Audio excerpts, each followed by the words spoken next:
god, I can't believe I did that. I so totally was all me. As I do that, I'm just gonna behind me. Tell me where it is!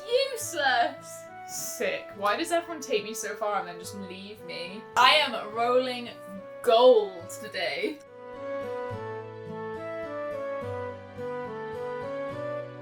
Hello my fellow adventurers and welcome back to another episode of TBRPG. So this month is going to be quite good. We are reducing it from 6 to 5 prompts. I was going to do it to 4, but I wasn't too sure. My first month of work is probably going to be quite easy, so I'm maybe overestimating myself, but we're reducing it only by 1, so there are 5 prompts this time. We'll see how it goes going forward from there if I get a bit busier in the coming months up till Christmas. But other than that, welcome back. I hope you are ready. I hope you have your cup of tea like Jordan and I do. So, let's talk about last month. Last month, I read all of the books on my TBR. Asterisk, I have started Truly Devious and I'm gonna finish it before the month ends. Obviously, we have to film a week in advance till the end of the month, and I'm definitely gonna finish Truly Devious. So for the first time ever, I have completed my TBR. I only had 1 5-star. Obviously, I'm not sure about Truly Devious at the moment, but it's not a 5-star prediction anyway. 1 5-star and a good few 4 stars, a couple of 3 stars this month. I've read 13 books so far in July, so I'm going to try and keep the momentum going for the last week. But for now, we're going to pick my TBR for August. And I will also be picking my TBR for the MERLIN Readathon, of which I am a host. But the lovely Kat, or Katarina from Bambina Katarina, and her sister have created the MERLIN Readathon, and they asked me and Tasman to also host it. It's in the first 2 weeks of August. There are kind of prompts and little paths you can do. All of it is linked in the description. It's been linked in my description for about a month now, so you've probably seen it. Without further ado, let's get into TBRPG August. So, seeing as you did read all of the books on your TBR from last month, your skill checks, you can add 1 point to one of your skill checks. So the lowest you have is Charisma, which is a 2.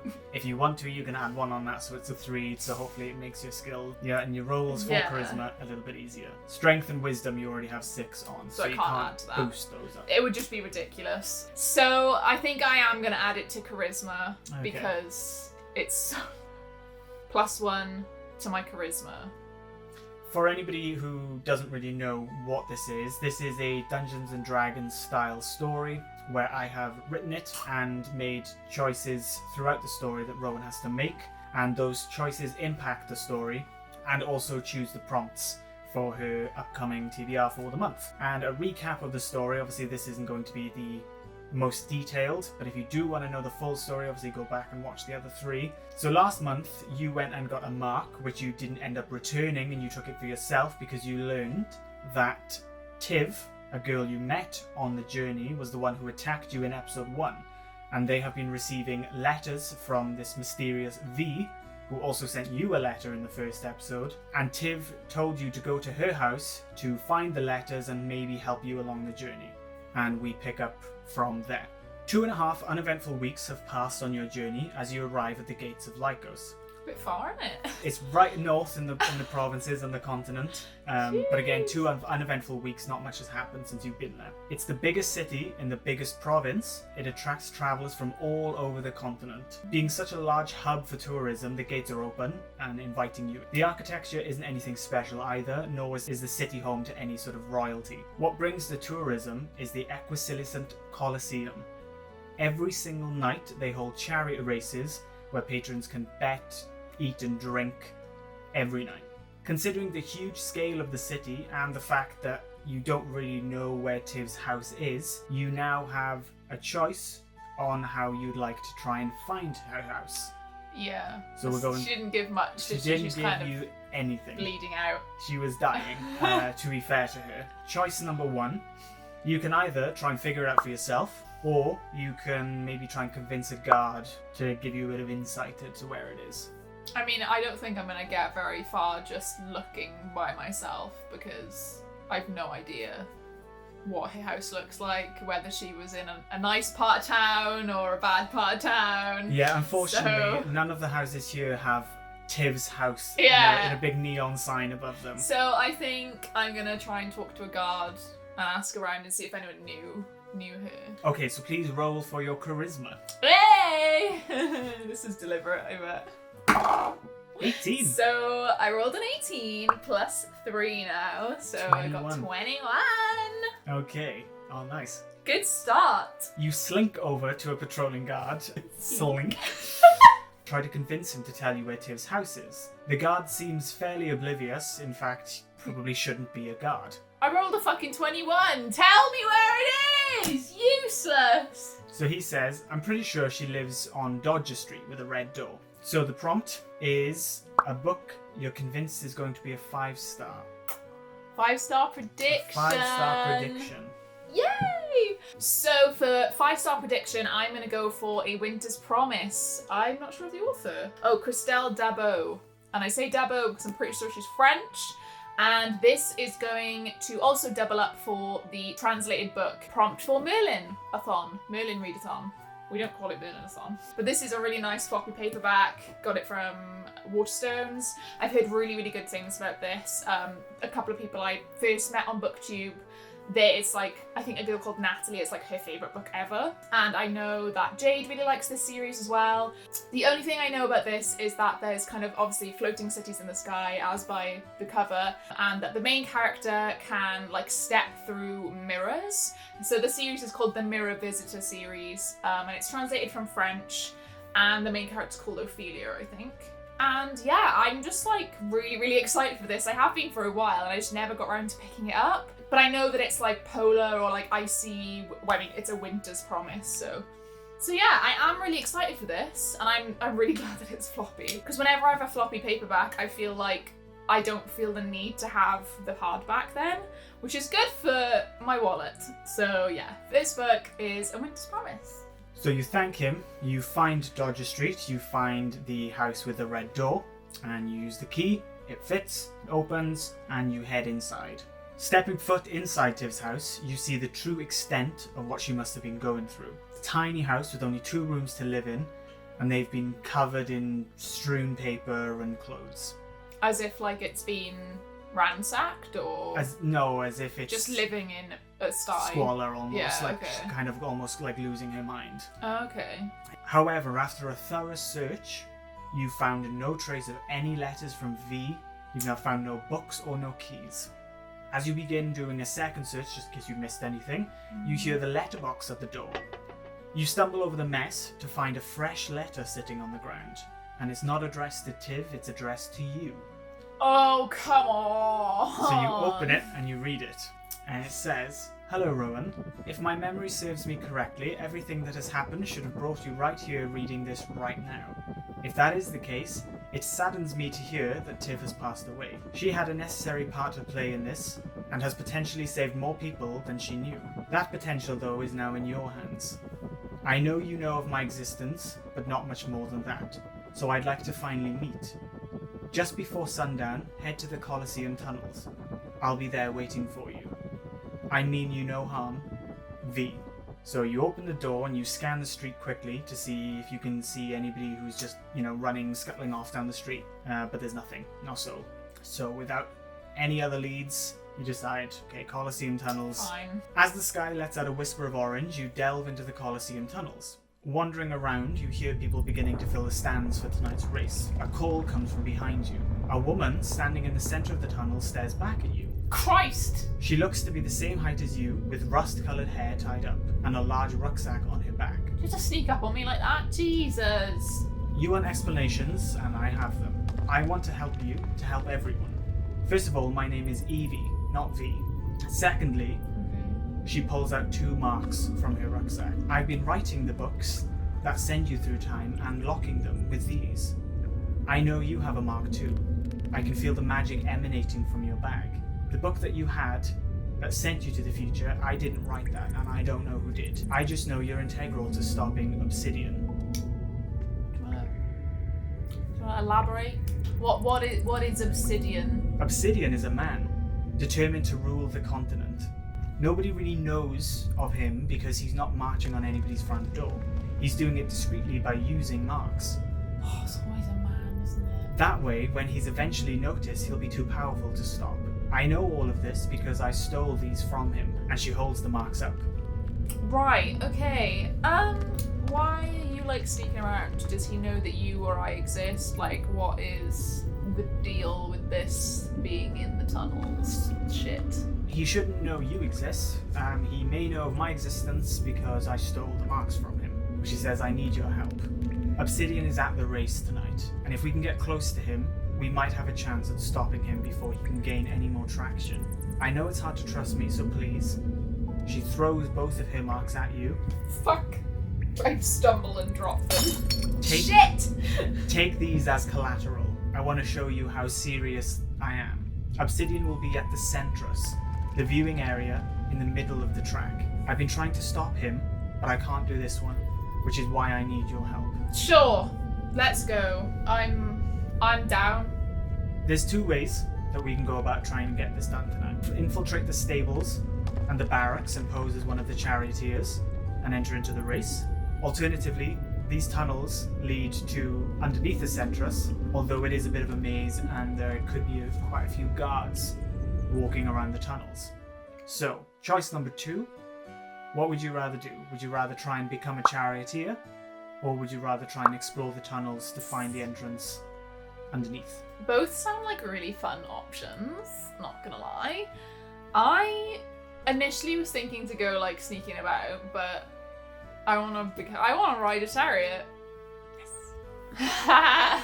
Okay, good. Okay, you and Evie continue on through the tunnels towards the stable and where the charioteers are staying. So prompt for this choice is a book with a sequel that's coming out this year. That's so specific! Okay, so I'm stretching this a tiny bit, but not really. So a sequel, to me for this, I'm using the third book to count as a sequel, even though I've not read the first book yet. But this is going to be part of my These Books Will Self-Destruct in 12 Months thing, which hasn't come out yet, so sneak peek for you guys. I've put the Gilded Wolves on that. So this came out a couple years ago, but the third book is coming out in September 2021. Now, this book I have had on my TBR for a very, very long time. I remember really liking the premise, but then it got really, really mixed reviews, but I think it was review bombed by, like, racist people. Because a lot of people were, like, comparing it to Six of Crows and saying it was trying to be Six of Crows, and I'm pretty sure that's not what it is. But because I'm me, I got put off by all the bad reviews and this and that. But I've had a few good booktubers that I know and, like, that I watch give it a really high rating. So I'm gonna try and forget all about what I hear from like other people and just get into it and see if I like it, because I think I will. I know it's a heist book and it's like found family and stuff. So that's basically all I know, is a heist and there's found family and things like that. And realistically, like, this should be right up my alley. So fingers crossed I like it. So you carry on walking down the tunnels. The entire Colosseum is all made of sort of sandstone, so it's all very sort of orangey, samey stone colour. Few torches on the walls, a few pillars keeping the tunnels up. The tunnels are quite tall, so it's a very echoey place that you're in as well. So you arrive, and luckily near the entrance of the room where the charioteers are staying, many of the fans have ventured down to meet them as well. So there's like a bit of a gathering outside like a meet the and entrance. greet. Exactly, you know, like stage door. Literally, right? Quite a few of the races are coming and going out of the room, and you catch sight of someone running towards the door guard. I'm one of the charioteers for tonight. Apologies for my lateness. The guard leans forward, facing his ear to the man. The charioteer whispers a password into his ear. The door guard hands him a card and lets him through. Other returning charioteers are showing the same card to the guards before they're getting in. I need a card then. Can I like charge up to them and pretend to do the same thing? So, the choices that you have, you can try and overhear the password for another charioteer. You can try and pickpocket a card from a passing charioteer, or you can try and make a disguise and just forge a card. So what would you like to do? I'm gonna try and make one. I'm You're gonna try do and like forge a card. arts and crafts, like put some glitter on it, like glue Stars. and yeah, just like a little smiley face. Okay, please roll for your intelligence. 14 plus 4 for my intelligence gives me 18. 18. Okay, observing the charioteers that come and go, you get a decent look at the card and what they typically sort of type to wear. You walk back down an empty tunnel and Evie pulls supplies to forge the card. You both head back to the door and Evie takes the lead. Oh, I wanted to take the lead. Before you go in, she whispers, "If this doesn't work, I'll cause a distraction and you just slip inside." Evie waltzes up to the door and flashes her card and points to you saying, "She's with me." The door guard signals for you both to go through. Yeah, oh my god, I can't believe I did that. I so totally was all me. So the prompt for this one is a beautiful cover. Beautiful cover. So for the prompt beautiful cover, I am going to be picking Assassin's Apprentice by Robin Hobb because this version is gorgeous. It's all illustrated inside as well. I say all, there's a couple of illustrations. Like so. Jordan got this for me for, was it my birthday? Or was it our anniversary last year? One of them. I'm pretty sure it was our anniversary. And I have not picked it up yet because I've been putting off Robin Hobb for a long time. But next month in August, Jade has told me that Gavin and some other people are going to be doing Elderling Along because they're like on the 9th book now of Elderling Along and some people have only just kind of discovered it. We're going to be like catching up. So hence Elderling Along. Yeah, so I'll probably be reading this and messaging Gavin and I think Steph as well about it. And that'll be pretty cool, I think. All I know is that it's epic fantasy and there's a guy called Fitz and he is the Assassin's Apprentice. And I know people cry in like the later books and stuff, so can't wait! And I'll be annoyed if I really like it because then I'll want to buy like the nice version of the next one in the series, which is like 20-25 quid. And this is also going to count for the intimidating read prompt for MERLIN Readathon, which is like the top prompt at the top of my path. Because it's very intimidating. Finally, reading Robin Hobb. You and Evie enter the large room, which is completely different than the rest of the sandstone tunnels. Expensive blankets line the wall and booths of cushioned seating inhabit the alcoves carved out for them. Evie turns to you though and says, "This is as far as I can go. I'll be up in the stands watching on, and I'll run to your help as soon as I can." Right, okay. Good luck. Sick. Why does everyone take me so far and then just leave me? She disappears into the crowd before you can sort of contest, and somebody calls for all charioteers to head to the stables. Fuck, that's me. Around 40 of you funnel through a tight sandstone hallway. A hallway ends and opens up to a sprawling room filled with chariots. There are too many chariots for the amount of people. Okay, I was gonna say, I don't even own a chariot. There's like twice as many chariots Lost as there and are found races. chariots. You have 2 ghost white horses at the front of your chariot. Pretty. You can hear the cheering of the crowd louder than ever here. At the far side of the room, you don't really see any sort of exit. There's no sort of gates on any sides It's of the gonna room. like lift up, isn't it? Clanking mechanical noises boom overhead and sand trickles in from above.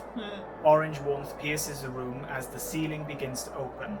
Chains on every corner of the room begin to turn and you slowly lift up onto the course. I know you too well.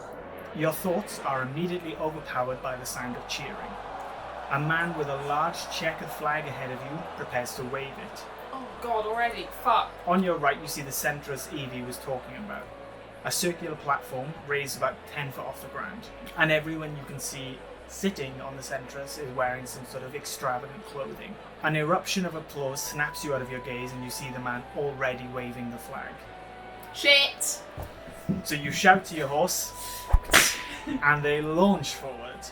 Oh my god, fucking hell. Dust from the track has already clouded your vision entirely, and you can just about see the chariots surrounding you. As you race past the starting area though, the dust settles a bit and you're able to see fenced off track leading up to the centrus, so you can kind of see a way to get up there. Another chariot catches up and matches your speed beside you. The charioteer looks determined and slightly deranged, and he motions for his horse to start squeezing you into the outside wall. Chariots are close behind and ahead of you, so there's no way out. Do you fucking mind? The gap is tightening by the second, and you might be out of the race before you even make one lap. The crowd, however, are absolutely loving this, and are egging him on. What prick? So, choice number 4, you can either try and jump onto his chariot, or you can either let a horse free and jump onto a horse in front of you. I'm gonna jump on a horse because I feel like that's easier to get up to the Centris on. It's more manoeuvrable. Right, okay, so you're going to try and free a horse, jump onto it, and get out. Yeah. Cool, okay. Please do a dexterity check. 17 17 plus 3 for my dexterity is 20. So 20. God, I am rolling gold today. Without any other option, you drop the handles and untether your horses from the chariot, freeing them to run much faster without the weight of the chariot behind them. You leap from your chariot onto the backs of one of the horses and slip seamlessly through a gap as your chariot just erupts against the wall and the crowd absolutely loses it. As I do that, I'm just gonna... And just to let you know as well, your other horse escapes unscathed. Oh, good. So both horses are absolutely fine. No animals were harmed. No animals were harmed. The prompt for number 4 is quite simply YA. A young adult. Lovely. For YA, I'm going to pick A Legend Born by Tracy Dion. This is a retelling of the King Arthur folktale, myth, whatever you call it. And it's got Welsh words in it. Black author, black main character. That's literally all I know about it, and it's to do with magic, obviously. Merlin, that kind of thing. And this is going to be my pick for the debut author for Merlin Readathon, but it also counts as an Arthurian retelling as well. So this is kind of like the first book that I'm going to read for the Merlin Readathon, which is very fitting. I'm very glad that I managed to get this onto my TBR. I'm really excited to read it. I've heard like really, really great things. So your horse clears the fence and gallops towards the Centris. As you arrive up at the seating area, everyone is completely oblivious to your arrival, apart from one man. Standing, facing you, wearing like a plum suit, is who you assume to be Obsidian. You only assume this because next to him, with different hair, different clothes, and a much more youthful face, is Evie. Before you can close any more distance between you and him, he throws Evie in front of you, pulls out a mark, takes a deep breath as this portal-like tear appears in front of him and he disappears into it. For fuck's sake, Evie! Evie, what the fuck? Evie on the floor is looking up to you and she's like, who the fuck are you? She's like, how do you know my name? So you run to the edge of the Centris and you look on down to the track where the race is still on full flow, and you see that same sort of portal open on the track and Obsidian sort of fall out of it, catching his breath. He looks up at you and he runs into one of the tunnels of the Colosseum. So you turn to help Evie up, but again, she's just like, who are you? I don't know who you are. Oh, fuck off. The race continues on, oblivious to the events that's just happened. You head into a trapdoor that's at the back of the Centris, which leads down into the tunnels, and you begin looking for Obsidian and Evie, I suppose, as well. You're bolting through each tunnel when you turn a corner and you see Obsidian standing there, arms behind his back, and Evie laying at his feet. Well, I have to commend you. You stopped my plans for tonight. It is rather frustrating, but I'm sure this will be the last time it'll happen. I think I can guess how you knew I'd be here, and he motions at Evie. Although, once again, I must congratulate you both because it is very surprising. Now, before I deal with both of you, I know there are more marks here thanks to my Evie. And I'm going to take an educated guess that you have them. He pulls out the same mark he used to open those sort of portal-like tears. This is the split space mark. It allows the user to tear into a mirror dimension and pass through it. There is no air to breathe in this dimension, however, so you can only last however long you can hold your breath. And a portal opens up beneath Evie and she falls in. Give me the marks that you have and I'll bring her out. If you don't, I'll leave her there to suffocate. It's your choice, stranger. And your final choice is, do you tell him and give him the marks, or do you not give him the marks and allow Evie to suffocate? Well, Mr. Obsidian, I don't give a fuck who you think you are. I don't give a fuck who she is. I just want to know what the fuck is going on, why there's shit happening and timey-wimey stuff. Yeah, I'm not gonna give you shit, mate. You're not gonna give it to him? No? No. Okay, so I'm gonna give you the prompt for this one straight away. The prompt for your choice is a retelling. Oh, I just picked fucking Legendborn! Ah, that is annoying because I did just pick Legendborn and that is a retelling. But thankfully, I have another book that fits this as well as the prompt that I want to fit for Merlin, and I'm going to pick Ariadne by Jennifer Saint. So this is a retelling of the Greek myth about Ariadne, who is the sister of the Minotaur or Minotaur. Don't really know much else about it. She helps Theseus, the Prince of Athens, like destroy the monster betraying her family. If you know Greek myth, it's pretty much the same, I think. It has really nice end papers. This is the Waterstones edition and it's signed. And yeah, that's all I basically know about it. And this is also going to count for the prompt for the Merlin Readathon. That is a book with a snake on the cover. You can see one just in there. So yeah, I'm going to pick Ariadne, and that really closes up my TBR really nicely, to be honest. I'm very, very pleased that I've managed to get all of my Merlin Readathon prompts in. Never mind, my Evie is bringing me your marks as we speak. I just wanted to test who I was up against. And you look down and your bag's gone. From the entire chariot getting in, disguises, you must have left it somewhere. He uses the split space mark again and opens the portal above you, dropping Evie onto you. So he was bluffing basically about killing her. Evie, I knew that. The younger Evie hands him 3 marks there's more and a than book. one. He walks up towards you both, using another mark. Ink pours from it and into the book, and he uses his finger to write.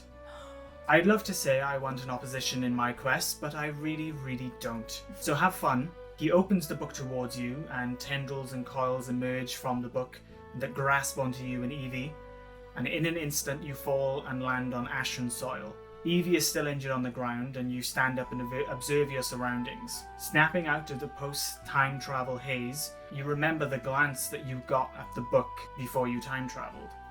Obsidian has sent you both 600 years into the future. And that is the end of part 4. Ah! Cliffhanger! Cliffhanger! Woo! Yeah, wow. I am really glad that I got all the books that I wanted to on my TBR this month. I'm interested to find out what happens next month, and I hope you guys are as well, because bit of a cliffhanger there, George. Okay, well, not much else to say, to be honest. Bit of a cliffhanger, bit of a, keeping you on tenterhooks. If you enjoyed this video, please do give it a like, drop a comment below. What did you enjoy this part of the story? How are you feeling? What do you think is going to happen next? If you don't really have anything to say, just drop an emoji to let me know you were here. All helps, all makes me feel good. And make sure to subscribe if you have not yet, to make sure that you see all future content from me and from Jord and us together. And if you don't know what the hell was going on in this video, please go back to the TBRPG playlist and do have a look through those videos, because they have all of the story if you didn't want to miss that. And yeah, thank you so much for joining us, and we will see you again next month. Bye!